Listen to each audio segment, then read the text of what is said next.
All right, folks, well, it's great to have you all with us this afternoon for our webinar on welcoming buildings. It's wonderful to have you with us. Just a couple of quick technical things, housekeeping issues. If you have any questions as we move through our webinar today, I would ask that you would type them in either the Q&A section.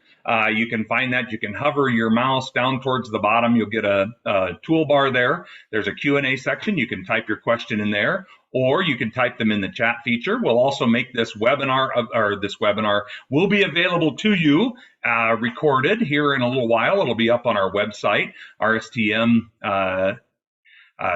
lcms.org/RSTM, or we can shoot you a link if you ask Sandy or I to do that for you. Just email us and we'd be happy to help that. Sandy will get you some email information there in the chat feature, or you can type your questions in that chat feature. We'll also make this PowerPoint available to you as well if you'd like to use that.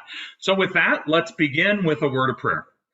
Gracious Lord, our Heavenly Father, you are so great and so good, and you have given us this wonderful mission to proclaim your good grace to the world. You have given us so many resources to do so, and one of those resources is our buildings and our grounds, and we pray, O Lord, that as we look at these things today, that we would remember that in all things that we do, we are attempting to bring glory and honor to your name and to fulfill that which you have sent us to do, to share the good news of Jesus Christ. In Jesus' name we pray. Amen. All righty, so we'll go ahead and get rolling here. Like I said, if you have any questions during our webinar, please type them in. We'll try to address them. And so I want to just start by giving you a little bit of an overview from the perspective that I come from. I'm a second career pastor. So I spent 10 years before becoming a pastor in the nursing home industry. So I was in long-term care. And one of my, pet peeves, if you will, was anything that looked cluttered or disarrayed or messy that just didn't fly. We wanted our facilities to look nice and clean and welcoming, and we didn't want anything to be out of place, anything to be in such a state that someone might consider that, well, we just don't care about things.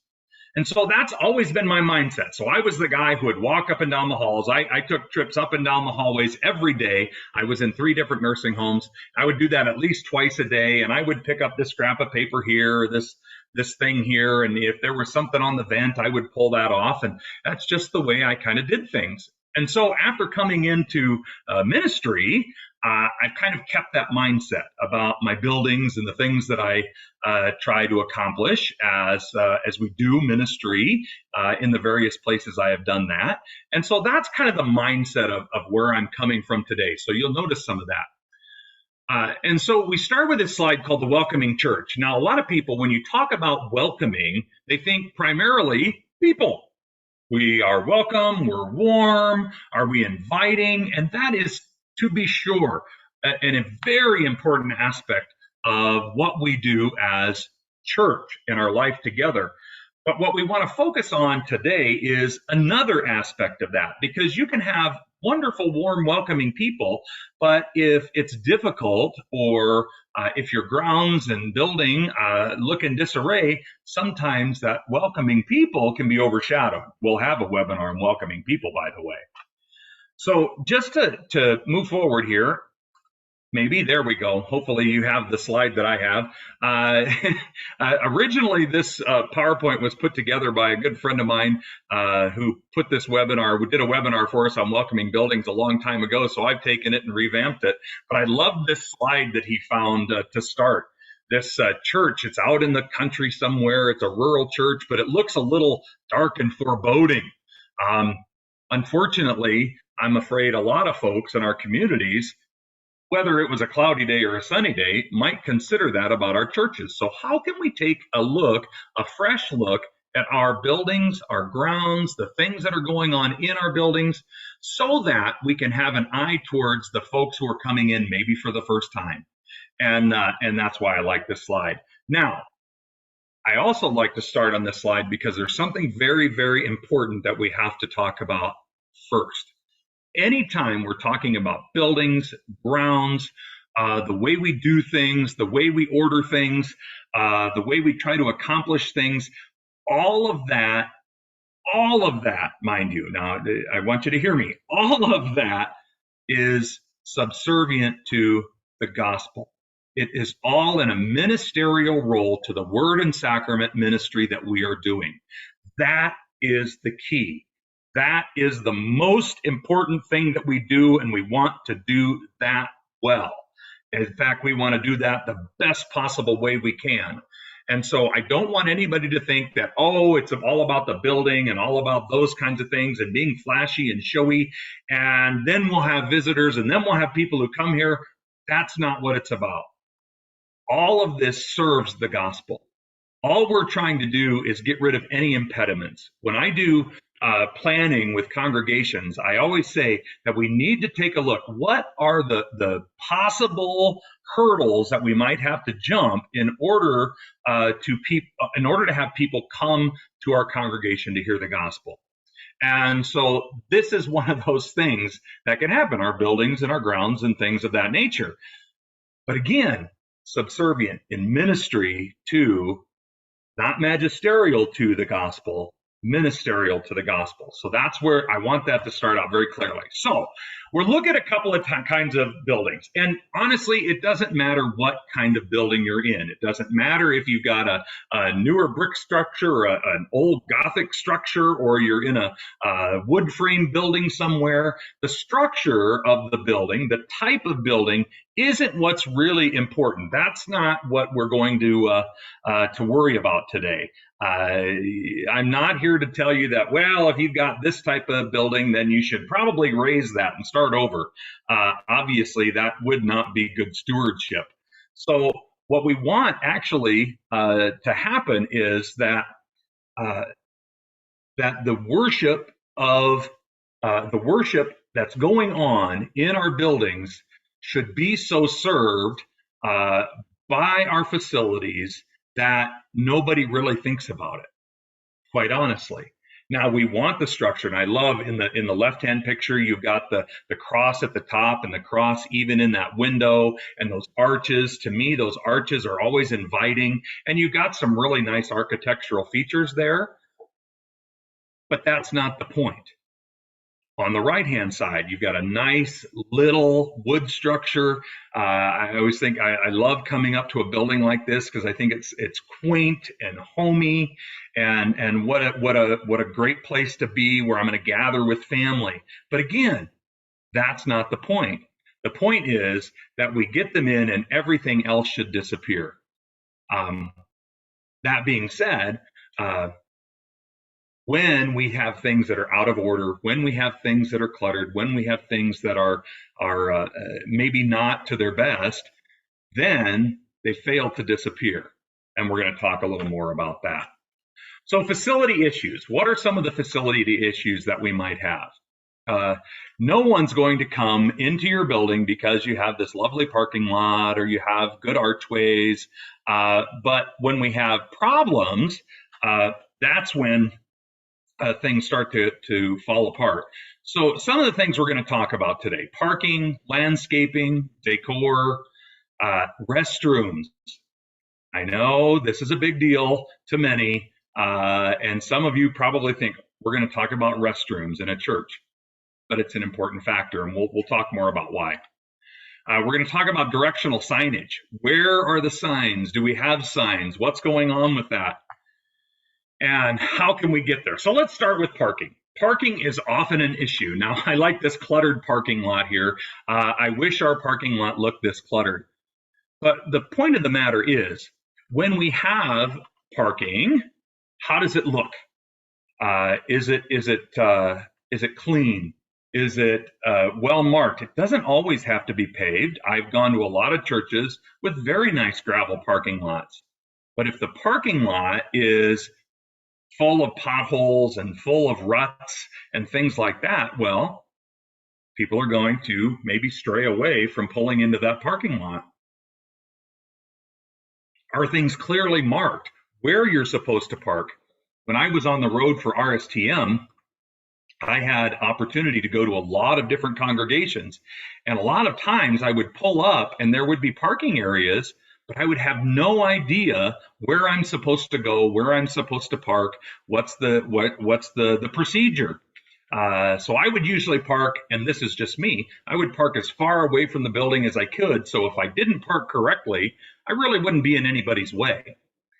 But that's not what most people are going to do. In fact, I was at one congregation and I had arrived there a little later than I wanted to, so I was in a bit of a hurry. And so I did pull up closer to the building because I had a lot of things I needed to carry into the building. And I pulled up into the parking lot. It was a gravel lot, nothing wrong with it. Few weeds, no big deal. But I pulled up into the parking lot where I thought a person would park, and I started unloading my things into the building. I was the only one there at that point. That's a dual parish, and so was waiting for the pastor to show up from the first service. And as he came in and greeted me, and he's actually an old friend of mine, he mentioned to me that I should probably back my car up because I had it pulled in to where I thought a person should park. And he said, well, that's kind of you're over the walkway. There was no sidewalk, there was no signage, there was no parking barriers, but I was over the walkway. So you can imagine once people started showing up, and especially if there were some elderly attendees there that day, that I would have had my car in the way. So if you have a visitor coming and they pull their car all the way up and then you ask them to move it, well, that might make them feel rather uncomfortable. And so clear signage in the parking lot saying or clearly marking where our parking should be. I know this sounds like it's such a simple picky-uni kind of a thing, but it's so very important. And like I said, it doesn't have to be some fancy schmancy paved parking lot. Gravel's fine, but good gravel. And I know finances can certainly be an issue, and especially in the Midwest when you have the ground heaving and things of that nature, we get a lot of potholes. But let's do our best to get it dug in, and especially in our rural areas. We've got a lot of guys with a lot of machine power and manpower, and if we could get them to come in and spread a little gravel and smooth things out, that can make a huge difference. So then let's talk a little bit about signage. Signage is very important. I don't know how many times I have walked into a church building, and had no clue where to go. I have no idea which door I'm supposed to go in. Many of our buildings have multiple doors, and so nothing is marked. I have no idea where I'm going in. Am I going to walk through this door and be at the front of the church, or am I going to walk through this door and be in the office area? Who knows? And so directional signage is very important. First of all, parking signs, very important. I've already mentioned that. But a sign that says, enter here, makes all the difference in the world. Something as simple as that. I was asked to come to a congregation one time and observe things. And I pulled into the parking lot. It was a rather busy night, and they were having a funeral there, a visitation at that point in the evening. And it was before their Saturday evening service. So there was going to be a visitation going on kind of in the fellowship hall area, and then a worship service going on in the sanctuary. And we pulled in, and my family was with me, and we pulled in, and no clue. We weren't sure where to go. Were the people that were they going to this funeral? Were they going to the worship service? Where should we go? We ended up walking in a door that led us to nowhere and no signs whatsoever. So a sign, just a simple sign that says where to go, how to be in there, and how to move around makes all the difference in the world. Another one would be, of course, our handicap accessible parking. Let's make sure we have some of that and it's clearly marked. A lot of congregations, especially rural congregations, they're out in the country. You've got a gravel parking lot. You don't really think about that. But if you have someone that is in need of this, they're in need of it, whether you're out in the country or you're in town or where you're at. So a nice reserved parking sign makes all the difference in the world. Now, I'm going to mention something that's just a pet peeve of mine. So take this or leave it. And I hope I don't offend anyone, but I'll just go ahead and say it because that's what I do. I tend to be a little bit bold on my personal pet peeves. Reserved parking, and I'm not talking about handicap accessibility. Reserved parking for church staff drives me crazy. I had one congregation. I was their vacancy pastor, and they had a pastor's assigned parking spot right in front of the church, right there, front and center. That's where he's supposed to park. Nice sign and everything. I always parked as far away from that sign as I could. I wanted everybody I wanted the people who were coming there to worship to have the best parking. It was the same way when I was a nursing home administrator. I never had my own parking spot next to the door. I wanted visitors and family and things to have the best parking spots. And so it's just a pet peeve of mine. Consider it with a grain of salt. But when I see those reserved parking for staff, you know what? Let's let the worshipers come and have those best parking spots. Again, that's just me. So another consideration is signage in the building. Do we have a Sunday school? Do we have Sunday school rooms? Do we have a fellowship hall? Let's mark those. I know what happens an awful lot of the time is, well, everybody knows where to go. Everybody knows where things are at. In my current congregation, we have some issues with that too. We don't have very good signage, and we're working on that. It's part of an overall plan we have, but we've got to get this signage down. Where is everything at? We've got a wonderful handicap accessible ramp on the front of our building, but if you are on the side of our building, but if you park in the front, you aren't necessarily going to see it. So we want people to see that. We've got a wheelchair accessible entry into our basement. We don't have any kind of a lift to go between the first floor and the basement, but we have a wonderful entrance in the back that's completely accessible, but you have to know where it's at. And so signage makes all the difference in the world. And if you have Sunday school rooms, what grades? Who's going to be in there? And even if you don't always meet in there, at least you can say, well, this group happens to be meeting in the third grade Sunday school room. And even if that's not what that room is still for, at least they know where to go when they see the sign. So it makes all the difference in the world. And a biggie is offices. So if you have a study in the church secretary has an office. Those offices need to be marked. What door do people need to go in to access where a pastor is at? I know there's some security issues, and we can deal with that at another time. But folks coming for counsel, folks coming for assistance, they need to know where to go, especially in a building that has multiple entrances. So just in our little congregation here in Madison, Nebraska, our church building has really 4 different places where you can enter into the building. And so are they marked? Do people know where they can go? We happen to have them all open before a worship service so that anybody can come in any door, and there's some signage that'll direct them in the right direction for that worship service.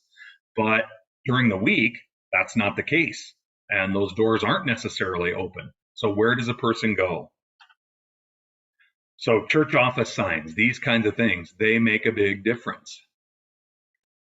Basement, not an exit. Yeah. So if you have this situation, let's make sure people know where the basement is. Is that where the fellowship hall is? Is that where the kitchen is? What's going on? Let's have some signage there. Restrooms, number one issue. Where are the restrooms? Anytime I go somewhere and I put on a presentation, that's the first thing we make sure is clear.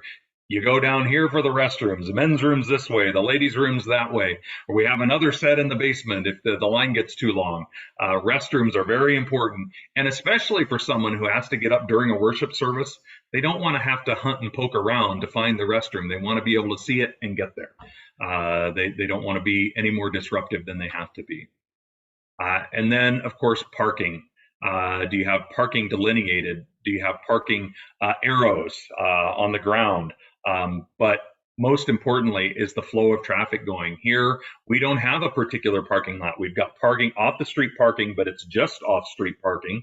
So we don't really have an issue with that. But if you have a parking lot, you might.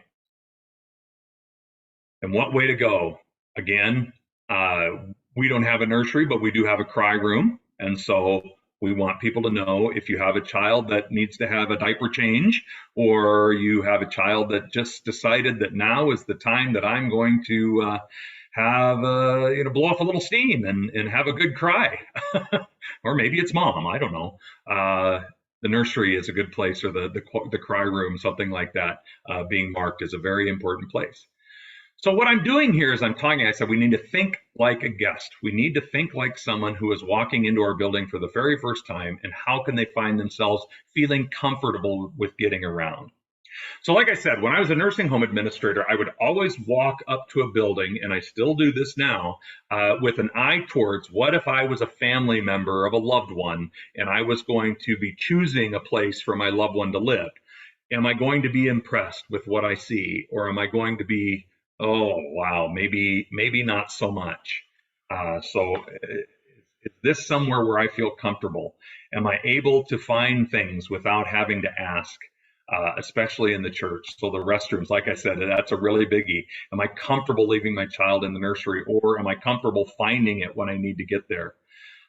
Would you even feel comfortable if you attended a special event or a service at the facility? And I don't mean comfortable in the pew or something like that, but just comfortable with getting in and getting around.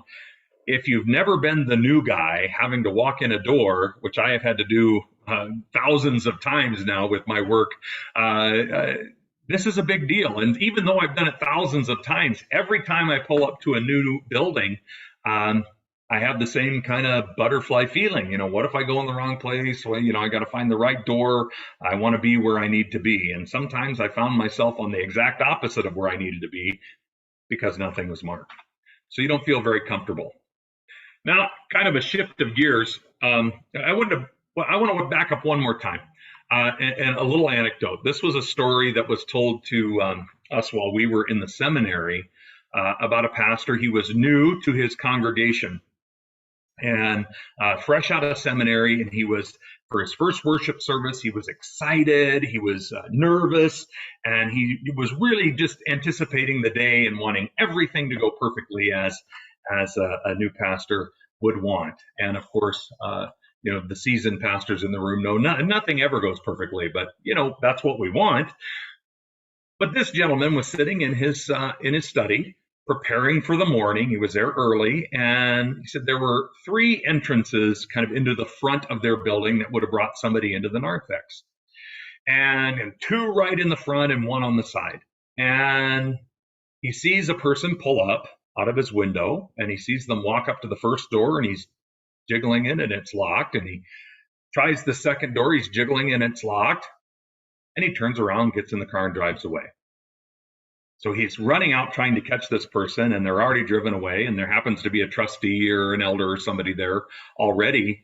And he said, why do we not have these unlocked? People are going to be starting to show up soon, and this person just came and they left because the doors were locked. And he said, well, everybody knows to use the side door. Well, everybody but that guest that was there for the very first time, that maybe was in town for who knows why, and wanted to worship with them. And so no signage directing them to the door that's open, or maybe just unlock those other doors, because everybody uses the other one and everybody knows that. We just don't unlock these anymore. Not good. So now back to signage. So church signage itself, and especially outside, I love this. The sign is great. The Holy Trinity, Roman Catholic Church. Too hot to keep changing signs. Sin bad, Jesus good. Details inside. That's clever. Very clever. But clever isn't always good. God didn't create anything without a purpose, but mosquitoes come close. Again, ha, ha, ha. Clever, but clever doesn't tell us where to go, right? Here's a sign that maybe helps us understand that if I am going to Faith Lutheran Church, I know that their worship service is Sunday at 9 and Wednesday at 7. It doesn't give me a whole lot of information, but I know a worship service is at that time, or at least I can surmise that from what is there on the sign. Here are some signs I really appreciate, though. Now, I've got 2 digital signs on here. Don't get me wrong. I'm not saying you have to have a digital sign. They're nice. They're wonderful. I've never had one. I don't think they're necessary, but if you can afford one, if someone maybe gives you the money to buy one and you can put one in, they're fabulous. And you can get a lot of information to people that are driving by your building, but not all necessary. But here, you can take this. It's a digital sign, so that it's got the information on worship services. It's a little blurred because of the picture, but here's something that maybe you didn't notice from these signs. You know, one is a Roman Catholic church. You know, one is a Lutheran church. You know, Faith Lutheran Church is Faith Lutheran Church, but what Lutheran? Here we have a great example of a church, Our Savior Lutheran Church, and you know it's Lutheran Church Missouri Synod. Maybe, again, that's picky-uni, but I think that's truly, truly important. That says something about who we are and what you're going to hear when you come through our doors. I think that's a wonderful thing to be on your sign. And then, this is really why I picked this sign, is because underneath it says, school is 1 block north on Ridgewood, and a little arrow, because some people don't know north and south and east and west. What a wonderful thing to add to their sign. A lot of times we have facilities that, you know, you can have a church building here and a school building somewhere else. Our school building for our congregation is 3 blocks to the south. And you wouldn't know that unless you had some signage. And so this is a great addition. So maybe somebody's coming to a ball game at the school, but GPS takes them to the church. Now they can see they need to go a block north on Ridgewood. Here's another one that I appreciate, Diamond Lake Lutheran Church. And a little bit about their, maybe they're in the right-hand corner there, the upper right-hand corner, you've got a little bit about their mission statement maybe. But what I like about this one is, and again, doesn't have to be digital because you get the same information written there, Sunday worship, 8:30 and 11 a.m. But here you have the phone number and the website. So you give them information that could be used so they can follow you, especially maybe they're looking for a place to worship, but they want to check it out online first. Here they have that opportunity. They're just driving by, they can get that website. I think that's extremely helpful. And then finally, this one. This is old school, all solid, no digital. I love it. But it says, this is who we are. There's our website. Here's our Easter Sunday services. So they've got these panels at the bottom that can change. So you can pull them off and set the worship service times for what is going on at the moment. Doesn't have to be digital. There you can change it old school. I love that. Great sign. This one. Now, Zion Evangelical Lutheran Church, 1897. How wonderful. That stained glass probably came out of an original building because you can see in the cornerstone that the current building maybe was built in 1952. So you have that from when it was founded. That's really neat. That's a nice old school sign. And what I appreciate about it is all the letters are the same. It's not a bunch of mismatched letters in there, different kinds, different fonts. That just looks cluttered and awful. So not good. It gives all the information that you need. So Sunday service, you have an education time at 9, worship at 10, middle school, high school, youth at 11:30, gets a pastor's name and a phone number, all of these things, wonderful information. Now, what you also have to consider, though, is, can I see it? If I drive by, are they going to be able to see that information? This one, you really probably can. But if it's set way back off the road, maybe you probably couldn't. So what do you see when you drive by? Can you read the information on the sign? And then also now taking a look at the grounds. What's around the congregation? What's around the facility? And how does it look? Again, ministerial to the gospel, and some would think very picky-uni, but does the landscaping, is the concrete, are all of these things welcoming? Or would it make someone say, those people don't really seem like they care about their church much. I don't know about them. So what do you see here? Not much we can do in Nebraska right now. We've got Zippo rain. So a lot of our grass is brown. Nothing we can do about that. But What does it look like? How does it look? Are things in good repair? And do things look nice and tidy? Here's a great example. Huge crack in the concrete. Now, there's a twofold issue here. The big crack in the concrete, are people really going to notice that? Well, they might, but it probably wouldn't turn them away. But do we have a trip hazard here? Do we have a place where a person could maybe get a heel stuck in that large crack in the bricks? Let's get those bricks pulled out and replaced. I know finances, again, are a problem, but these are things we can't let go. We don't want to have someone get hurt on the way into a worship service or a way in, as they come in to use our facilities for whatever reason. And so the repairs need to get done. We can't just let them go, especially when they're of this nature. Again, here we go. Some picky-uni things, but are there cracks in the foundation? Are there cracks in the building?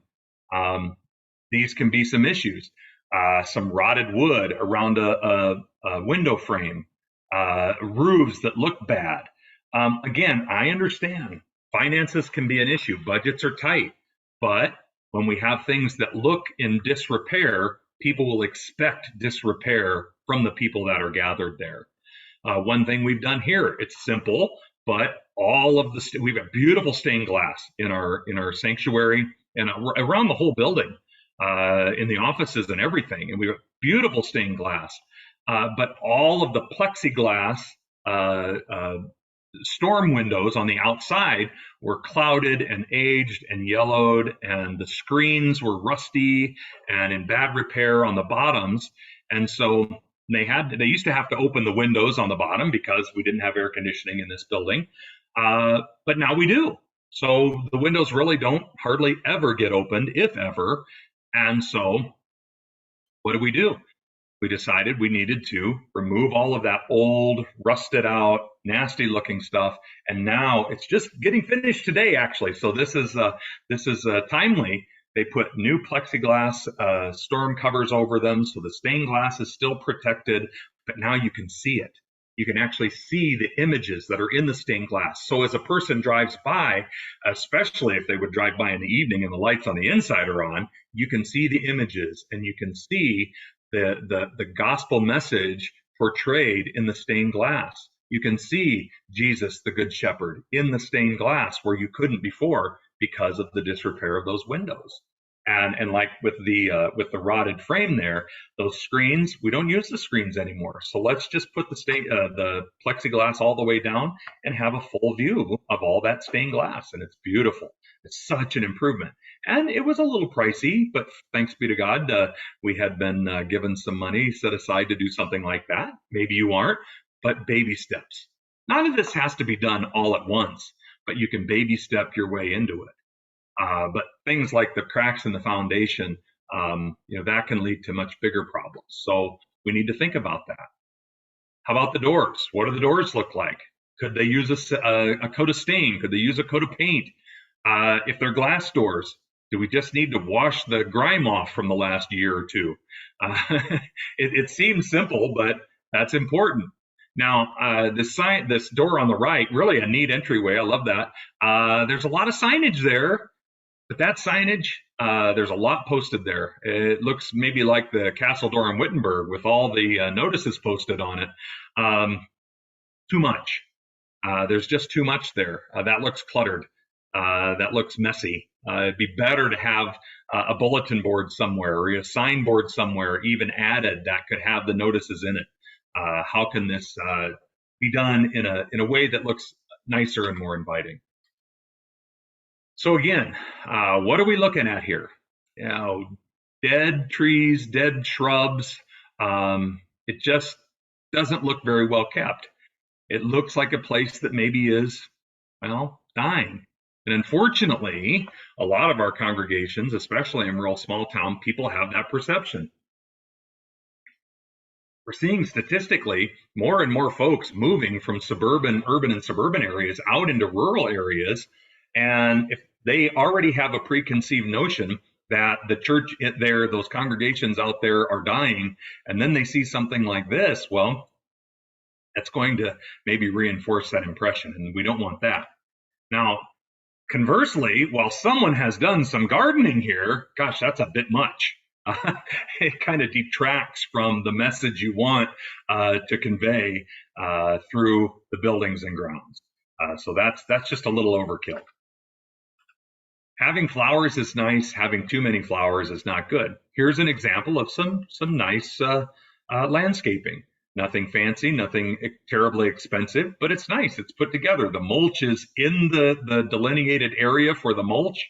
It's all perennial stuff, shrubs and small perennials. I think those are some hostas down there.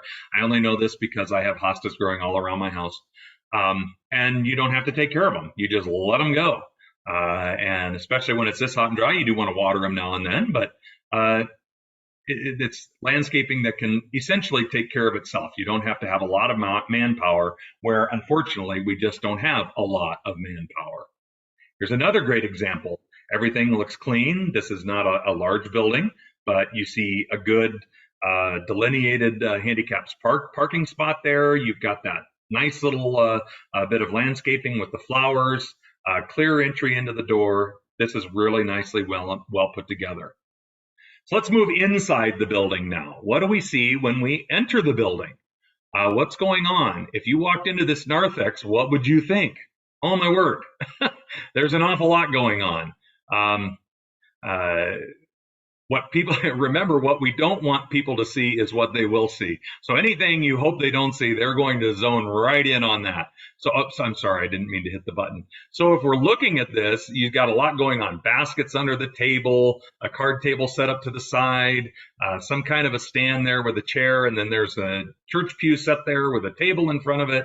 Just way too much going on. There's some signage back in the back that is turned around so nobody can read it. So maybe the sign isn't pertinent anymore, and rather than putting it away, they just turn it around until the next time we need it. Well, not good, not good. Let's clean that up. Let's clean up the clutter. That's a big deal. Old hymnals out in your narthex that you don't even use anymore. Maybe people have left coats in your coat hanging area that haven't been claimed in years. Donate them to the Goodwill or something. They need to get out of there. Here's a great example of, no clutter. Everything's nice. I love the windows. Not everybody can have that in the narthex, but I love those windows. You can see in and see what's going on. Pretty much everything is neat and in its place. Here's another one, a little bit bigger narthex area. Maybe you can gather. There's an information station over there. So all the information, if you need pamphlets, if you need tracts, they're all there, and they're all in one place, and you can go to them and get them. That's another big pet peeve of mine is that we put out pamphlets or something, maybe they're from Lutheran Ministries or some other ministry, and you've got 10,000 tracts out there, and nobody's touched them since 1972. And they're the same tracts that maybe Lutheran put out, back in the 70s, and they look like it. That doesn't convey a very good message. Even though the information in the pamphlet might be great, it just doesn't convey a very good message. So I mentioned coat hanging areas. Are they cluttered? Are they places where we're just stuffing things? If you're doing an in-gathering of some sort, having a box there for the in-gathering, not a problem. But let's mark it. But why do we have a garbage can in where we want people to hang their coats and where we've got a stray stuffed animal? It's great that you've got a place to hang coats here, but there's so many hangers. Everybody that comes to worship that day could hang 3 coats up. Let's clean it up just a little bit, make it look a little nicer. Very simple, no cost involved. Here's another one, same kind of thing. Let's clean those up. We don't need to have 500 hangers on there. Let's just put a few on there, as many as maybe you think you need normally, and let's get rid of the rest. Here's a wonderful looking place. All of them are uniform. Hangers are not expensive, folks. And that looks much, I think you'd agree with me that the second picture looks much nicer than the first picture after they clean things up. Now, my third big pet peeve is restrooms. One of the very most important things I do whenever I go out to eat, and my family used to be in the restaurant business, and I worked in the food industry for a while, in long-term care and otherwise, And one of the biggest impressions that you can make upon a person is in your restroom. Are the restrooms up to date? Are they clean? They smell good. They don't have to smell good. They just can't smell bad. And that's an important thing. Is there soap? Are there towels? This is nice. The top left one has some towels. That's great. But, why do we have the extra towels stacked up there? Could we put them somewhere else where it doesn't just look like things are just thrown in? We have a towel that's higher and one lower, maybe for smaller kids, which is wonderful, but don't have those extra towels up there. Are they clean? Are they neat? Do we have a changing station anywhere? That could be a very helpful thing, especially if a congregation with multiple babies around. Do we have those there so that they can be used? Or do we have a changing facility in another place? And is it marked so maybe a visitor with a small child would know where to go so that they could change their child's diaper? Again, here, this is wonderful. Lots of information here, maybe a bit much. Are we keeping the pamphlets that are in these racks up to date? You can see some of them have been there a while because they're starting to curl down and lean over. It just doesn't look good. Are we cleaning up the signs on the bulletin board? Are we allowing things to clutter up over time? Mailboxes are wonderful. They're wonderful to serve. But what's going on? If you see a mailbox that's jam-packed full because the person hasn't been in worship to receive their mail in a very long time, you know what? Rather than just leave it piling up there so that when they come in, the law of letters hits them, and maybe they'll feel guilty for not being there for so long. Let's pull that mail out and maybe let's contact the person and get them their mail and have a conversation with them. It's a great way to keep track of who has maybe wandered away. But also, we don't want them to look cluttered and cruddy for our visitors and our guests. So here we go. Now we've moved into the sanctuary, and two examples of the same place, which looks better? Have we gone through after a worship service and replaced the books? Have we replaced the friendship registry? Have we replaced those things so that it looks nice and uncluttered and tidy? Did we pick up the Cheerios from the last, maybe you don't have time between a Saturday night service and a Sunday morning service to have your custodial staff come in. If you have any custodial staff, maybe you just have volunteers that do it, which a lot of places do. So they don't have time, but have you had some volunteers maybe who could quick, run a sweeper or a broom and pick up the Cheerios from the Johnson family that were sitting in the back, who always leave Cheerios on the floor. And, thank God there's Cheerios on the floor, because that means there's little people in the pews, and that's a good thing. But, all we got to do is go sweep them up. I have no qualms doing that after a worship service. It takes 30 seconds out of my day to clean that up so it's ready for the service the next day and doesn't look in poor repair. And how about your kitchen? This is a pretty nice kitchen, pretty well equipped. Not all of them look that way, but is it well lit? Is it easy to get into and around? Do you put on events that are like it says, is it adequate for the size of your events? Cleanliness is a big thing. We have to keep things clean and tidy and neat.